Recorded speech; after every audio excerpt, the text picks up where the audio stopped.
The ridge caught the late sun in a golden slice, its shadow already stretching long across the forward operations base. The air was dry and full of static, the kind that came after days of grinding heat and grit. Down by the maintenance pads, where the Apache helicopters were supposed to be stripped, patched, and cleared in sequence, one bird sat with her panels still open.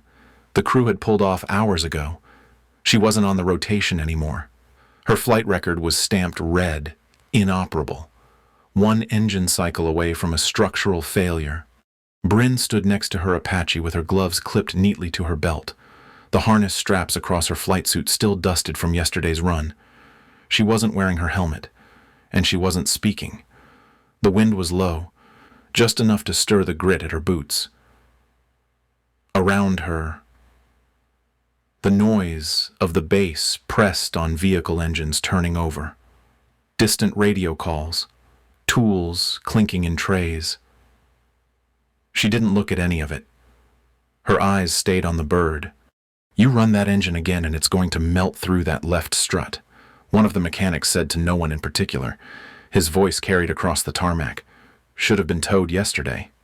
His partner wiped grease off his fingers with a torn rag and shook his head. "That whole mount's cracked. She's not flying again without a rebuild." Neither of them were looking at Brynn. They didn't need to. Everyone assumed that helicopter was done. Even command had stopped asking about it. The co-pilot assigned to the aircraft had been pulled off that morning and reassigned to rear transport coordination. Brynn crouched by the access panel and checked the lines herself. No clipboard, no checklist. She ran her fingers across the bolted joint where the fuselage bore the patch. It held, but just barely. Inside the cockpit, half the diagnostics had been silenced with overrides, and she knew every one of them by heart. Every system had a weakness. She knew which ones mattered and which ones only pretended to. Across the courtyard, one of the radios flared. A voice came through, the tone clipped and dry. "This is Alpha 2. We're taking indirect fire, requesting close air support at grid 256 by 139. Immediate. Repeat. Immediate." There was a pause. Someone from operations answered, tone calm and firm. "Negative assets. No air available at this time. Recommend fallback if possible." Brynn didn't move. She had heard everything she needed. The wind had shifted slightly, carrying the tail end of the exchange toward her like it had been waiting to be heard. In the hazy heat, the only movement came from the ripple of tarp edges near the tool carts. She stood and walked around the nose of the Apache, checking each panel. Her motions were clean, methodical. She ran one hand along the sensor mast, eyes sweeping over the forward optics. There were heat scars from the last engagement, soot trails not yet cleaned. She didn't flinch from them. The bird was battered, scorched, still holding on. Her gloves were still clipped to her belt. Behind her, someone called out from the edge of the maintenance bay. "Hey, you need help closing that panel." Brynn didn't respond. She lifted the side hatch, latched it into place, and secured it manually. The sound of the lock seating into metal echoed across the pad. It was not loud, but it was final. She climbed the step rail without hesitation and dropped into the pilot's seat. The cockpit was hot, baking under the canopy glass. One of the overhead indicators flashed a passive alert, blinking a soft orange pulse. It wasn't a warning she hadn't seen before. The base behind her continued as if nothing had shifted. No one ran to stop her. No orders rang out from the tower. Somewhere, someone might have seen the canopy drop into place. But if they did, they didn't say anything. Brynn strapped in, adjusted the seat, and pulled the gloves from her belt. She didn't put them on. Her hand hovered over the power controls. The first engine spun up with a stuttering vibration, like a breath catching in the throat. The rotors began to turn. Dust lifted from the deck in slow spirals. No one moved toward her. The mechanic who had spoken earlier leaned on the edge of the bay and watched, saying nothing. The sun was already falling behind the ridge, and its light caught the spinning blades in a shimmer that looked almost silver. The second engine came online. Inside the cockpit, warnings blinked and quieted. The diagnostics didn't clear, But Brynn didn't wait for them to. She reached forward and keyed in the flight override. Her Apache lifted 3 inches off the ground and settled again. No alarms. No permission. No one stopped her. The heat had settled into the narrow valley like a weight, turning every surface into a slow cooking plate of dust and metal.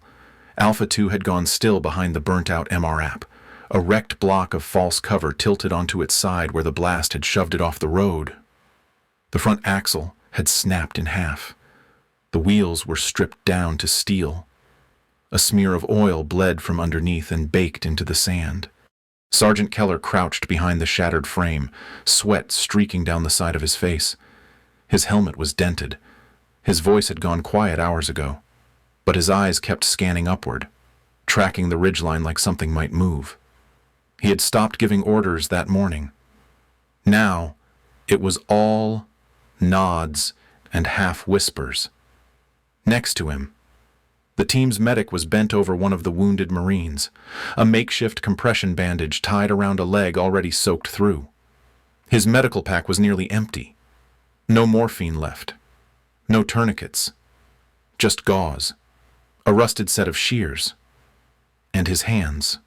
Private Ellis kept shifting from one knee to the next, wiping dust from her scope. She was the only one still glassing the upper rocks. Her rifle stayed pointed toward the ridge, unmoving, unswerving. She'd stopped blinking a while ago. When Keller asked how bad it looked, she didn't lower the optic. "They're still up there," she said, voice flat. "They're waiting to finish us when we move." On the radio, Keller had tried every channel twice. First the primary ops line, then the backup command net, and then the emergency beacon. Only one reply had come through. "Negative assets. No air available at this time." The words had been said so calmly, like they were denying a weather update. Since then, the comms had been static, the kind that loops. Keller had let the handset hang after that. It swung slightly from its strap, brushing against the MRAP frame with every breeze. They had been told to expect an exfil team within 30 minutes. That was 1 hour and 15 minutes ago. No vehicles had come, no rotors, nothing but the same slow wind moving sand along the edges of the road and the sound of flies near the wounded. The second casualty, Corporal Hayes, was unconscious now. His pulse was weak, but steady. The medic didn't say anything anymore. Just checked the bandage again. Keller stood and looked toward the east end of the valley, where the last hill bent toward a slope thick with shale and brush. The route out. It was exposed. Even from here, they could see the glint of spent brass where another squad had tried to move 2 nights earlier. They'd never made it to the top. The team hadn't spoken for a while. When they did, it was with restraint. Ellis finally broke the silence again. "If we go, they'll light us up halfway across." Keller didn't argue. He just nodded. "But if we don't move soon, Hayes isn't going to make it."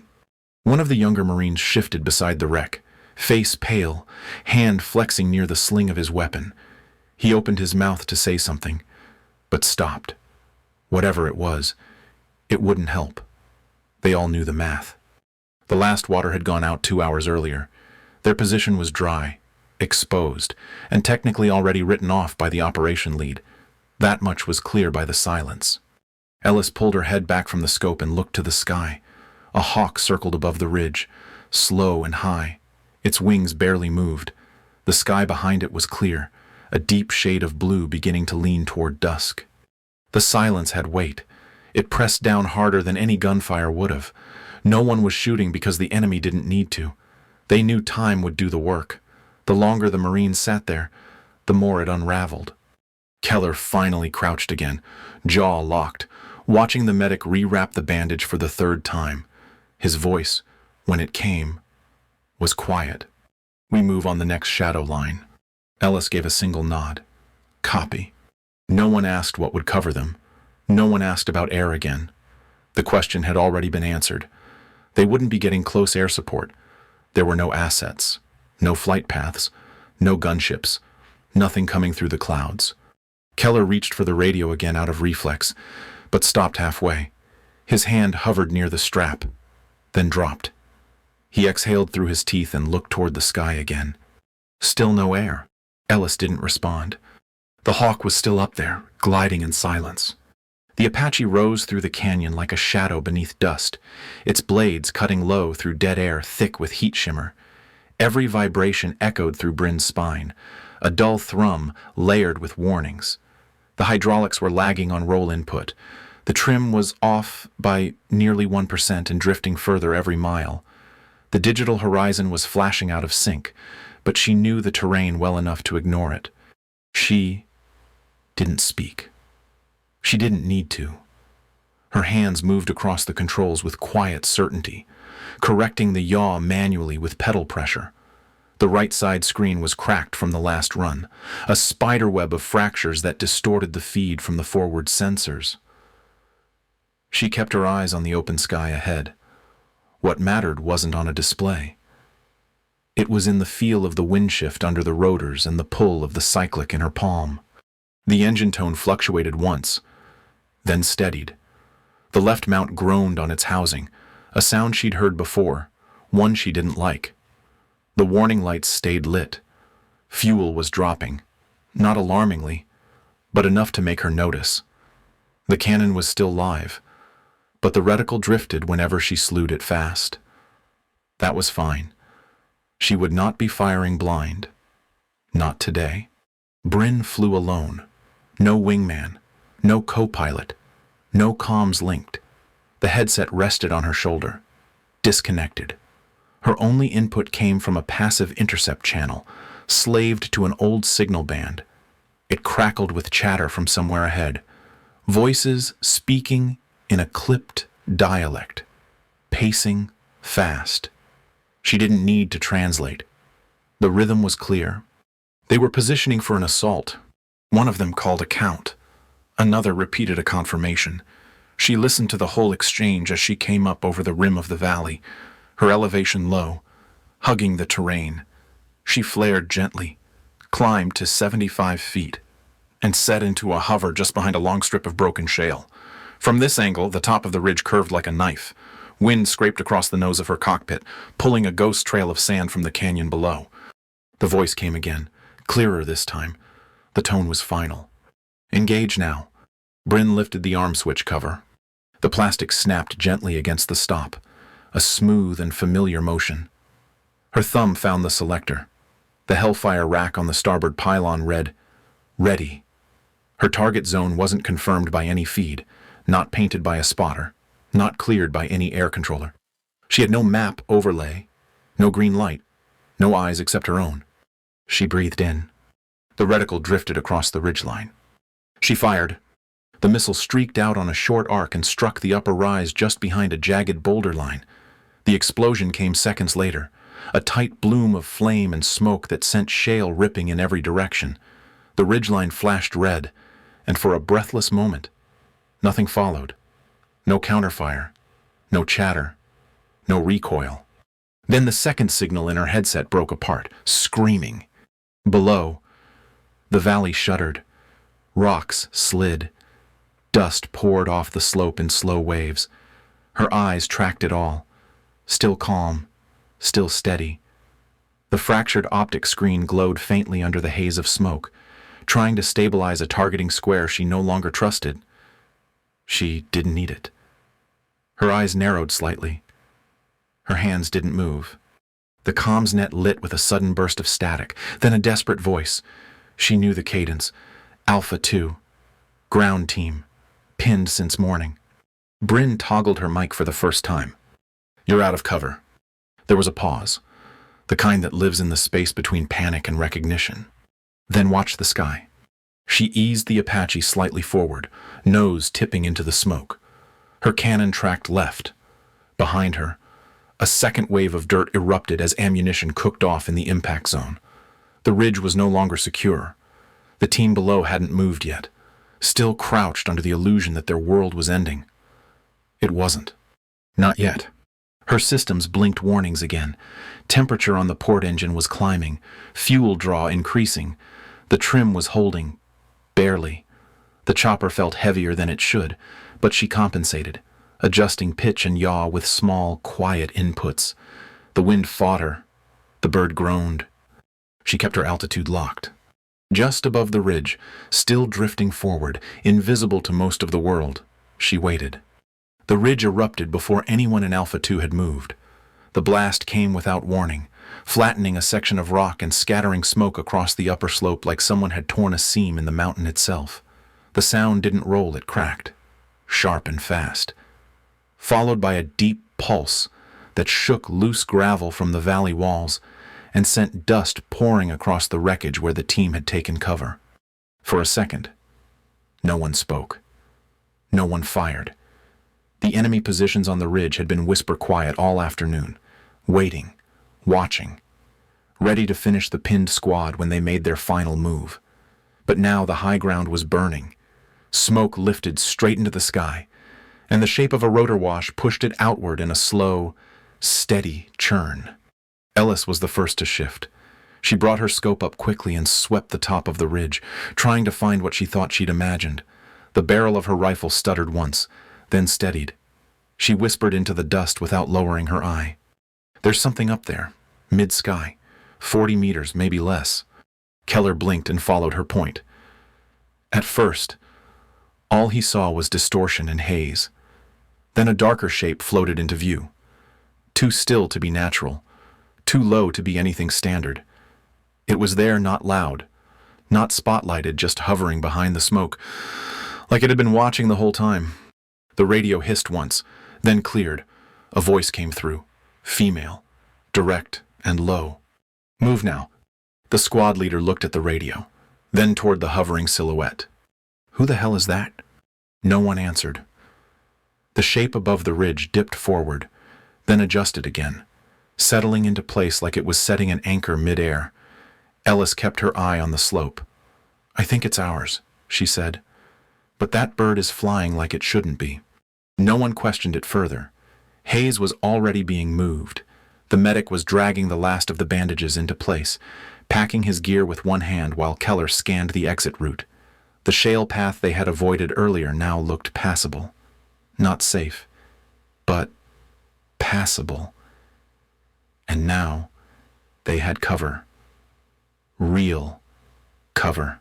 Another vehicle crested the far ridge. A technical, fast and angled sharp, tried to make a flanking push on the far slope. It barely got 2 lengths forward before the hovering shape shifted slightly, then opened fire. A short burst of cannon fire rolled from the sky, tight and precise. No wasted movement. The technical exploded in place, and the fire from its ammunition caught the bushes around it like a second breath of wind. The squad didn't cheer. They didn't call out. There wasn't time for that. Keller pointed forward, and the team began moving, step by step, keeping low along the path as the smoke continued to curl overhead. They kept expecting it to fall. That was the truth none of them said aloud. The helicopter, if it was one, was too still, too low, too perfect in its holding pattern to be stable. But it didn't falter, even as the sun began to dip behind the valley, casting firelight over the rock. The shape in the sky stayed exactly where it needed to be. Ellis moved second in line, rifle up, every sense wound tight, but she kept glancing upward. That shape hadn't spoken again. It hadn't fired another shot, but it tracked with them, following the team's motion as they moved along the exit slope. They reached the second choke point, a gap between rock outcroppings where enemy teams had been spotted days earlier. Nothing moved there now. The overhead form shifted again, blades churning quietly against the fading light. If anyone had been waiting in that choke, they were gone now. The sound of that cannon burst had been a promise. The medic lost his grip once, nearly dropping Hayes. Keller caught him by the vest and hauled him forward, eyes on the ridge. There was nothing coming.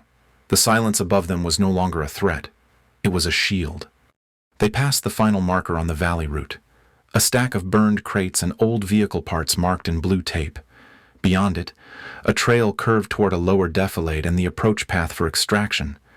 No one needed to say it, but they all knew they'd made it farther than expected. Ellis slowed just enough to glance back.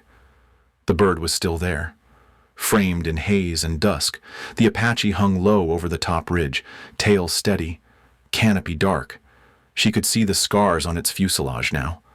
Char streaks across the nose. One of the lower panels looked bent. The optics were misaligned. But it held, like it was made for this exact moment and no other. She tapped Keller lightly on the arm. "That's not on rotation. That thing wasn't cleared to fly." Keller didn't answer. He turned back just once. Then he gave a quiet nod. Someone flew anyway. The team disappeared around the bend, the last stretch of shale carrying them out of the firelight. Behind them, the shape in the sky never moved. It didn't rise. It didn't turn away. It just hovered, silent and burning at the edges with light from the ridge behind it. The sky was fading to ash when Brynn adjusted the trim again. Her left hand pulsed gently on the cyclic, correcting the yaw that had been dragging more with each minute. The bird was fighting her now. Nothing aggressive, just a steady lean, a creeping fatigue that worked its way through the frame. The flight systems were holding in name only. Her diagnostics had stopped updating 5 minutes ago, and the HUD had begun flickering at the edges like it couldn't decide if it was awake or dying. She didn't speak. She watched. Below, the last Marine staggered around the bend. His vest was slumped under the weight of the gear, and the man he was helping carry.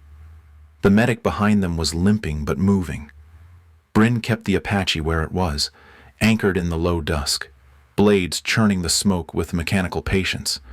Her altitude dipped once, a minor loss of lift from the right rotor as the temperature pushed into the warning band. She adjusted pitch by feel, then locked it again. No shots had come from the ridge since the strike. No new movement, no comms. Just wind and fire settling across a broken slope. The cockpit was quiet except for the looped tone of a low fuel alert. One tank was nearly dry. The reserve line was feeding unevenly. Her panel said she had 9 minutes of burn left if she stayed in hover. Maybe 6 if she tried to climb. She didn't. The cannon was still armed, but she hadn't touched the trigger since the last burst. Everything now was about balance, about knowing what not to move. The pressure in the foot pedals changed, a stiffness setting in. Hydraulics were starting to slow response time. Her right pedal gave a groan of resistance before settling. The longer she held, the worse it would get. But she stayed. She needed to see the last of them disappear down that trail, all of them clear, before she let herself shift. That was the line. It always had been. A gust rolled across the ridge. The Apache dipped half a foot, adjusted automatically, and leveled again. The motion sent a ripple through the smoke, revealing the burned tracks of her earlier strike. She scanned the slope one last time, watching for any final trace of movement. Nothing. The bird began to vibrate low through the seat, a tremor that wasn't rotors. Something in the left strut had finally begun to give. She knew that feeling. It meant her next set-down needed to be exact or it wouldn't be a landing at all. The last shape in the canyon vanished around the lower bend. Brynn moved. She brought the nose around gently, easing the Apache into a slow drift across the upper ridgeline. No climb. No flare. Just a quiet drop toward the canyon mouth. She throttled back the left engine manually, pulling power to conserve fuel and stabilize trim. The vibration continued but didn't worsen. It just stayed with her like a whisper beneath the seat. The HUD flickered out completely. She didn't look at it again. The glide path home was short, but exposed. If anyone had wanted to take a shot, this was where they would do it. She didn't hug terrain, didn't mask behind the hills. She flew the most direct line back to base. No transponder, no beacon, no formation. She came in low. The tarmac ahead shimmered with evening heat. The lights along the pad edge were dim, not yet fully lit. A single maintenance tech looked up from a bench, saw the shape coming in, and froze. Another pulled a headset off and walked toward the rail, squinting. There had been no alert, no call from command. They had not been told to expect a returning aircraft. The Apache came in fast, then slowed, rocking gently to one side as the left strut began to seize. Brynn lowered flaps to reduce speed, then eased down just above stall point. The bird touched down at a low angle, one skid taking the hit. The strut gave halfway through, dropping the weight suddenly. The chopper jolted and skidded across the surface, grinding through the last few feet in a slow drag. One of the access panels tore loose and bounced under the tail. It didn't matter. She cut power, rotors wound down, the blades groaning to a halt. The hangar lights finally caught the dust as it settled. No crew ran forward. No officers stepped onto the pad. No alarm sounded. The field remained quiet, except for the sound of metal pinging as it cooled and the rattle of one loose bolt shaking in its housing. Brynn unstrapped without urgency. She pulled her gloves off, tucked them behind her belt, and opened the side hatch. The step rail held. She dropped to the ground, boots touching hard surface with a final thud. A mechanic stepped forward, stopped, and stared at the bird. That thing shouldn't be flying. Brynn didn't answer. She walked past him, shoulders straight, her eyes still holding the line she'd just returned from. The Apache sat behind her, bent and burned, silent now. She never looked back. The valley hadn't changed. The slope still caught the late sun the same way, carving long shadows down the switchback trail that twisted through broken shale and dry brush. The rock formations were the same. The choke points were still dangerous, and the ridgeline above still held the kind of silence that didn't come from peace. It came from memory. A new squad stood just below the last bend, finishing checks on their gear, fresh boots and tightened harnesses. No one talked much. The atmosphere wasn't grim, just quiet in a way that wasn't forced. They all knew the route. They had walked pieces of it in training and seen the overhead imagery a dozen times during the brief. The names had changed. The call signs were updated. The timeline was tight, as always. One of the younger Marines, still adjusting the sling on his rifle, looked up. He didn't seem to realize he'd done it. It wasn't dramatic. His gaze lifted toward the top of the ridge and stayed there for a second too long. The sky was clear, just a deep, washed-out blue with a thin stretch of heat distortion along the ridgeline. Nothing flew overhead, no birds, no rotor sound. Ellis, now positioned third in the column, noticed. She was the one who had watched that strange Apache float behind smoke without flaring, the one who had tracked its silence, shot by shot, until every man in the squad made it out alive. No one ever said her name. That was part of the point. Ellis leaned in slightly, her voice low, calm. Don't worry, she watches the sky. The younger Marine gave a half nod, but didn't ask what she meant. That was better. Some things weren't meant to be explained. He checked the seal on his canteen and turned back toward the trail. The column moved out, far from the valley, across the base's south end. The hangar door remained closed. The Apache that had hovered over that ridge had not flown again. It sat under a cover tarp now, the tail bent slightly, the left strut replaced but unfinished. Red tags hung from the access panels. A single rope line blocked off the service area around it, more for ritual than regulation. No one worked on it. No one stood near it. Her name had never entered the report. The squad that had been saved filed its documentation the day after. The debrief was short. They were advised to stay concise and not speculate. They didn't speculate. They simply marked the enemy position destroyed, exfil route successful, casualties stabilized. No one from operations asked who provided cover. Command didn't assign consequences. There was no disciplinary action because there was no attribution, no record, no flight logged, no orders breached. At least not on paper. One junior officer had asked a mechanic 2 days later whether a specific aircraft had been test spun or moved. The mechanic glanced at the repair chart, shrugged, and answered honestly, not on record. In the corner of the service bay, the bird stayed quiet. It bore the burn marks without polish. The optics housing hadn't been replaced. The mounts still carried soot from a ridge that no one mapped. Its cockpit had not been cleaned. The scent of old heat and carbon still lingered faintly inside the glass. Brynn didn't speak of it either. She still showed up for pre-flight assignments, usually posted to simulators or maintenance watch lists. When the Apache crews rotated through inspections, she took notes and said little. She was neither promoted nor reassigned. She didn't volunteer details. She didn't wear anything different. The flight harness she kept folded in her locker looked the same as everyone else's. No one brought up the incident. The silence became its own boundary. Something invisible but respected. She was not treated like a hero. She was not treated like a threat. She was simply there. The sniper in the unit spoke about it only once, not in a briefing, not to a superior, but in a tent with a new group rotating into the same terrain. They had asked what it was like being pinned with no cover, no route, no reply from above. She had finished checking her rifle, leaned back against the wall, and answered quietly. Sometimes help doesn't talk. It just waits until it's needed. No one pressed her. They moved on. The valley saw new teams in the weeks that followed, new ridgeline sweeps, new fire points mapped, but the upper slope where the hellfires had hit still looked different. The soil was darker, and the brush hadn't grown back evenly. The rock line that had concealed the enemy's overwatch was gone, collapsed inward. And even if no one said it, every team that crossed into that space looked up once. Not long, not dramatically, just long enough. On the tarmac, one of the younger aircrew passed by the sealed bird and slowed.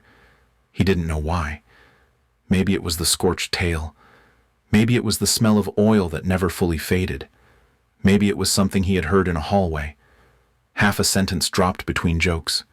He looked at the rotor system, then at the sealed canopy. He said nothing.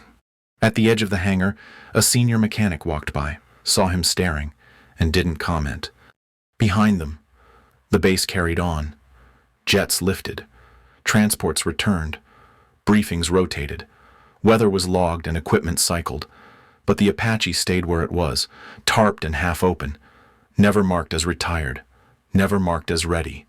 Somewhere in the distance, a column of Marines stepped into the mouth of the valley again. One of them looked up. She watches the sky,